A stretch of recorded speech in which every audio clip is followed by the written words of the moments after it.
Nag-ingon dire, di ba ministro ra atong mabasa sa Biblia na abay pastor mabasa? Ang word nga ministro igsuon, nahisgutan din sa bala ang kasulatan. Duha ka mga word ang gitawag ani. Gitawag natong hoperitis o kining gitawag natong diakonos. Ang word nga diakonos igsuon, gitawag usab gitranslate sa English og minister, no? So ang uban diha mo kuha sa word nga minister. Pero ingani igsoon, na ay word nga imo pangutana na bay word nga pastor sa Biblia, na igsoon gikan sa Greek word nga poemen, no? Unya kini mabasa nato sa Hebrehanong Efeso kapitulo 4 bersikulo 11.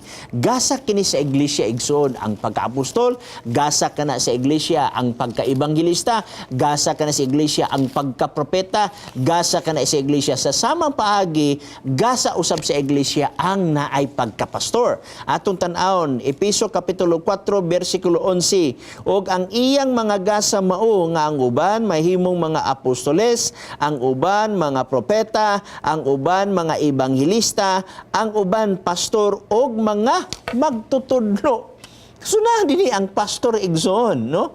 Gani kung imong tan-aw dinhi igsoon, wala ang word nga minister diri, no? Although gasa gihapon na igsoon, pero dinhi sa Efeso kapitulo 4 bersikulo 11 na ani mismo pagani kay Efeso man ni gisgutan gihapon ni igsoon sa iglesia sa Corinto. No? Nagpadala magsulat si Apostol Pablo dito sa Iglesia sa Corinto, niya usab dinhi igsoon kini nga mga gasa gyapon dinhi igsoon.